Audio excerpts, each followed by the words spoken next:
ప్రభుజీ, మనం వింటూ ఉంటాం ప్రతిరోజు కూడా దిష్టి తగిలిందని చెప్పి, నరదిష్టి చాలా ఇబ్బంది పెడుతుంది అని చెప్పి, అది ఉంటుంది అని జనాలు నమ్ముతుంటారు.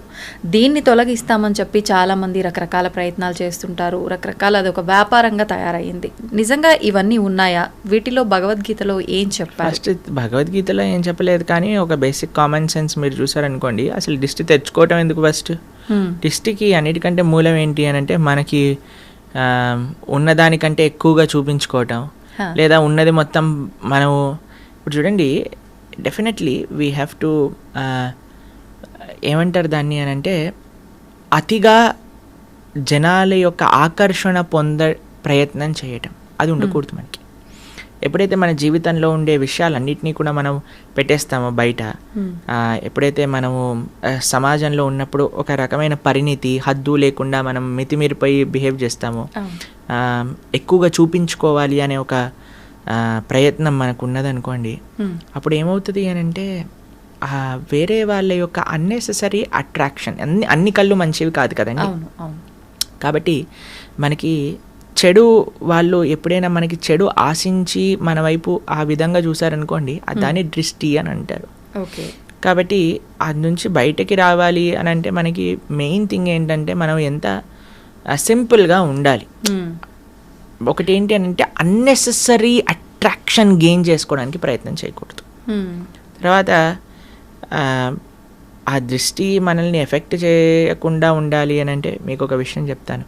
మనం ఎప్పుడైనా సరే ఇంటి నుంచి వెళ్ళే ముందు భగవంతుడికి ప్రార్థన, మన పూజా ఆలయంలోకి వెళ్ళి, మాకు అందరికీ అలవాటు ఈ విషయం, నాకు తెలిసి ఎంతమందికి ఉందో తెలియదు, కానీ మేమైతే ఎక్కడైనా కార్యక్రమానికి వెళ్తున్నా, ఏం చేస్తున్నా సరే ఫస్ట్ భగవంతుడికి వెళ్ళి, స్వామి ఇది మీ సేవగా ఈ రోజు చేస్తున్నాము, ఈ కార్యక్రమానికి వెళ్తున్నా, మీ దయ ఉంచండి అని చేస్తాం.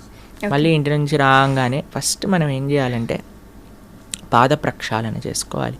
బయట నుంచి రాగానే పాద ప్రక్షాళన చేసి కాళ్ళు చేతులు ముఖం అంతా శుభ్రంగా చేసుకొని చక్కగా మనం ఆలయాన్ని, మన పూజా మందిరానికి వెళ్ళి భగవంతుడికి వేడుకోవాలి, తండ్రి ఇది ఈ కార్యక్రమం దీనికోసం ఇలా చేసాము, క్షేమంగా తెచ్చుకున్నందుకు థ్యాంక్ యూ. చిన్న చిన్న చిట్కాలు ఉంటాయి.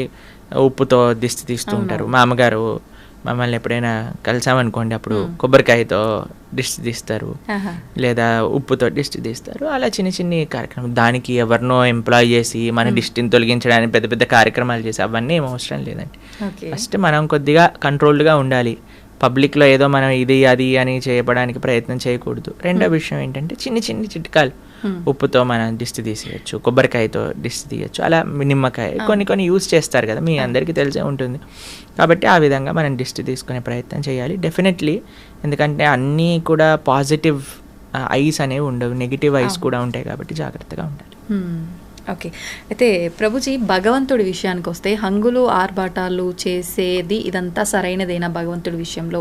నిజంగా అలా చెయ్యాలి అని అంటే బాగా డబ్బున్న వాళ్ళు మాత్రమే ఎక్కువ ఖర్చు పెట్టి ఇలాంటివన్నీ చేయడానికి వీలు? ఎవరికి ఎంత ఉంటే అంత చెయ్యాలి. అలా అని అందరూ అంతా చెయ్యాలి అని కాదండి. ఎవరికి ఎంతలో చేయగలుగుతారు భగవంతుడి యొక్క సేవ, అలా చేయడానికి మనం ప్రయత్నం చేయాలండి. స్వామి యొక్క సేవ, స్వామికి ఏమి నువ్వు 1,00,000 రూపాయలు ఖర్చు పెట్టకపోతే నా పూజ అవ్వదు అని ఆయన ఏం పెట్టుకోలేదండి. స్వామికి అలాంటి రూల్స్ ఏం లేవు. ఉన్నవాడికి ఉన్నంత. ఆయన ఎక్కడికైనా సరే, ఎంత స్వరూపంలోనైనా సరే, ఆయన ఒదిగి ఉండగలిగిన ప్రేమ కలిగిన వాడు భగవంతుడు. మనకి ఎన్నో ఉదాహరణలు మన శాస్త్రంలో చూస్తాం. వెంకటేశ్వర స్వామి అంత అనంత కోటి బ్రహ్మాండ నాయకుడు, అంత ఐశ్వర్యం ఉన్న వ్యక్తి కూడా మట్టి కుండలో ప్రసాదం పెరగన్నం తింటాడు. తన యొక్క భక్తుడు, పేద భక్తుడికి ఆయన ఇచ్చిన గౌరవం అటువంటిది. కాబట్టి స్వామికి ఏమీ హద్దులు ఆర్భాటాలతో సంబంధం లేదండి. కానీ మిగతావన్నీ హద్దులు ఆర్భాటాలు చేసి భగవంతుడికి ఒకటే హద్దులు ఆర్భాటాలు చేయకపోవటం తప్పు. అర్థమైందా మీకు? కాబట్టి భగవంతుడి దగ్గరికి వచ్చేసరికి ఎందుకు అవసరం అని మిగతావన్నీ ఎక్స్ట్రావగెంట్గా చేశారనుకోండి, అది తప్పు అవుతుంది. కానీ మనకి ఉన్నంత ప్రేమతో భగవంతుడికి పత్రం పుష్పం ఫయం తోయం యోమే భక్తా ప్రయశ్చతి, ప్రేమతో ఎంత చేసినా ఆయన స్వీకరిస్తాడు. ఓకే ప్రభుజీ, చాలామంది చూస్తుంటాం, ఒక కోరిక కోరుకోవడము, కొద్ది రోజులు ఒక దేవుణ్ణి పూజించటము, తర్వాత వాళ్ళు అనుకున్నది నెరవేరకపోతే ఆటోమేటిక్గా వేరే దేవుడి సైడ్ మారిపోవడము, ఎవరైనా అంటే సోషల్ మీడియాలో ఒక దేవుడి గురించి ఎక్కువ ప్రత్యేకంగా చూపించడం వల్ల ఆ దేవుడికి అట్రాక్ట్ అయిపోయి అటు మారిపోవడము, ఇలా రకరకాలుగా చూస్తుంటాం. నిజంగా దేవుళ్ళని మార్చడం అనేది కరెక్టే అంటారా? మనకి ఇవన్నీ ఎందుకు వస్తుంది అని అంటే నా కోరిక తీరాలి అనే ఒక భావన ఉంది కాబట్టి. ఆ కోరిక నుంచి ఫస్ట్ ఆ మెంటాలిటీ నుంచి బయటికి రావాలి. భగవంతుడికి ఇప్పుడు చూడండి, ఒక దగ్గర ఒక చిన్ని పిల్ల చాలా అల్లరి చేస్తుంది అనమాట. వాళ్ళమ్మ పాట్ అని ఒక చెంపపైన స్లాప్ చేసిందనమాట. ఆ చిన్ని పిల్ల అని ఏడుస్తూ మళ్ళీ వాళ్ళ అమ్మని పట్టుకుంది. ఏం చేయాలి? వాళ్ళ అమ్మని వదిలేసి వెళ్ళిపోవాలి. కానీ ఆ పిల్ల అలా కాదు, అని ఏడుస్తూ వాళ్ళ అమ్మని పట్టుకుంది. అప్పుడు అయ్యో అని వాళ్ళ అమ్మ ఇదే చేసి మళ్ళీ కలిసిపోయి వెళ్ళిపోయారు అనమాట. ఆశ్రమంలో మేము చూసాం ఈ సిచ్యువేషన్. కాబట్టి భగవంతుడు ఏం చేసినా సరే ఆయననే మనం ఆశ్రయించాలి. అందుకే కదా నాకు ఈ కోరిక తీరితేనే ఈ నిన్నట్టు లేకపోతే లేనట్టు అని మతాలు కూడా మార్చేస్తున్నారు కదా జనాలు. ఎంత అన్యాయం చూడండి, మతాన్ని మార్చేసుకుంటున్నారు. దేనికోసం? అసలు ఈ హిందువులు వాళ్ళ శాస్త్రాలు వాళ్ళకి తెలియదు, అర్థం చేసుకోవడానికి ప్రయత్నం చేయట్లేదు. ఎవడో ఒకడు వచ్చి ఇది కరెక్ట్, ఇది లేకపోతే నువ్వు ఇది అది అని పిచ్చి మాటలు మాట్లాడి మా దగ్గరకు వచ్చేసే కష్టాలన్నీ పోతాయి. ఈ కష్టాలు పోవు. ఈ ప్రపంచంలో ఉన్నంత వరకు కష్టాలు అనుభవించవలసినదే. కాబట్టి నీ ధర్మం నీకున్నప్పుడు దాన్ని ఆచరించు, అంతేకాని ఎదుటివాడి దగ్గరికి. అందుకే నేను చెప్తున్నాను, ఫస్ట్ ఆధ్యాత్మికవేత్తలు ఆపాల్సిన విషయం ఏదన్నా ఉంటే భగవంతుణ్ణి కోరికలు తీర్చే ఒక ఏటీఎం మషిన్గా ప్రజెంట్ చేయటం ఆపేయాలి. కోరికలు అడగడానికి భగవంతుడు కాదు, భగవంతుడి కోరికలు తీర్చడానికి, భగవంతుడి యొక్క సేవ చేయడానికి మనం ఉన్నాము. ఇది నిఖచ్చైన నిజమే. ప్రభుజీ, భగవంతుడిని కోరుకుంటారు, మొక్కులు మొక్కుతారు, ఆ మొక్కులు నెరవేరుస్తుంటారు. ఇదంతా నిజంగా భక్తి అనుకోవాలా, ఒక వ్యాపారం అనుకోవాలా? వ్యాపారమే కదండి. మీరు కొనుక్కున్నారు, ఈఎంఐలు కడుతున్నారు అని అంటే అది వ్యాపారమే కదా. అవును. భక్తి అంటే భక్తిలో కోరిక ఉండదు, భక్తిలో సేవ ఉంటుంది. Love means sacrifice, love means service. ప్రేమ అంటే త్యాగము, ప్రేమ అంటే సేవ. భగవంతుడి పట్ల భక్తి అంటే ఏంటో తెలుసా అండి? భక్తి అంటే ప్రేమ. ప్రేమ ఉన్న దగ్గర, ఇప్పుడు మిమ్మల్ని ఒకళ్ళు ప్రేమిస్తున్నారు అని, ఒకళ్ళు, మీకు మెటీరియల్ ఎగ్జాంపుల్ చెప్తాను. ఒక అబ్బాయి ఒక అమ్మాయిని ప్రేమిస్తున్నాడంటే ఏమి ఇవ్వాలి, ఏ గిఫ్ట్ ఇవ్వాలి, ఈ రోజు ఏం చేయాలి, ఆ రోజు ఏం చేయాలి అని ప్రయత్నిస్తూ ఉంటాడు. అంతే కదండి. ఎలాగైనా సరే ఇంప్రెస్ చేయాలి ప్రయత్నిస్తూ ఉంటాడు. భగవంతుడి పట్ల ప్రేమ అంటే నాకు ఇది కావాలి, నాకు అది కావాలి. అలాంటి వాళ్ళని ఏమంటారు తెలుసా అండి? నాకు ఒకళ్ళు ఎక్స్ప్లెయిన్ చేస్తున్నారు, అటువంటి వాళ్ళు ఉంటే దాన్ని టాక్సిక్ పర్సనాలిటీ అంటారట.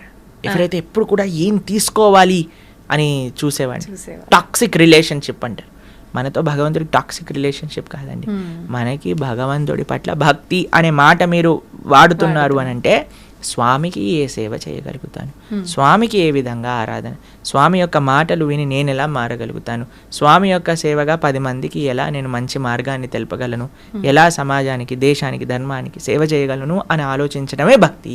అయితే ప్రభుజీ, చాలా మంది ఇప్పుడు ప్రస్తుతం ఉన్న సమాజంలో చాలా బిజీగా ఉన్నాం, మేము మా కుటుంబానికి టైం ఇవ్వలేకపోతున్నాము, మేము భగవంతునికి టైం ఎలా ఇవ్వాలి, ఎలా ఆయన మార్గంలో వెళ్ళాలి మేము అనుకునే వాళ్ళకి ఏం చెప్తారు? అలా అనుకుంటుంటారు చాలామంది. ఏం లేదండి, మనం దేనికోసం మనం ప్రియారిటీ ఇస్తే, ఏది మనకి ఇష్టం అనిపిస్తే దానికి మనం సమయం ఇచ్చి తీరుతాం. ఒకసారి మేము ఒక దగ్గర కూర్చున్నాం, ప్రసాదం తీసుకుంటున్నాం అనమాట. నా పక్కన ఇంకొక ఆయన ఉన్నారు. ఆయన అన్నారు, నా కడుపు నిండిపోయింది, నాకేం వద్దు అన్నారు. సరే అని వెళ్ళిపోయారు. వడ్డించే వాళ్ళందరూ అడుగుతున్నారు అనమాట, అయ్యా ఇది తీసుకోండి, వడ తీసుకోండి, గారె తీసుకోండి, పులిహోర పెట్టుకోండి, దద్దోజనం పెట్టుకోండి అని అంటే, నా కడుపు చాలా నిండిపోయింది, అయ్యా పోండి నన్ను అడగండి అని అంటున్నాడు. కొంతసేపు అయిపోయాక ఒక ఆయన గులాబ్ జాములు పట్టుకొని వచ్చాడు అనమాట. ఆయన కూడా పాపం ఈయన వద్దు అన్నాడు కదా అని నా దగ్గరికి వచ్చేసాడు. ఎందుకు వెళ్ళిపోయావు, నాకు ఇవ్వు గులాబ్ జాములు. అదేంటండి మీ కడుపు నిండిపోయింది, పొట్ట పగిలిపోతుంది అన్నారు. అంటే స్వీట్కి జాగుందిలేండి అని అన్నారు. ఎందుకంటే అరే ఏమైందిరా ఇప్పటి వరకు పొట్టలో జాగలేదు అంటే, స్వీట్ అంటే ప్రభుజీ నాకు చాలా ఇష్టం ప్రభుజీ. ఇష్టం ఉన్నప్పుడు అంత పొట్ట పగిలిపోతున్నా జాగ ఏర్పడుతుంది. ఎందుకు? నీకు ఇష్టం ఉంది కాబట్టి. మనము ధర్మం పట్ల ఇష్టం పెంచుకోవాలి, భగవంతుడి సేవ పట్ల ఇష్టం పెంచుకోవాలి. ఎప్పుడైతే మనకి ఇష్టము అని అనిపిస్తుందో, దేన్నైతే మనం ప్రయారిటీ అనుకుంటామండి దానికి సమయం ఏర్పడుతుంది.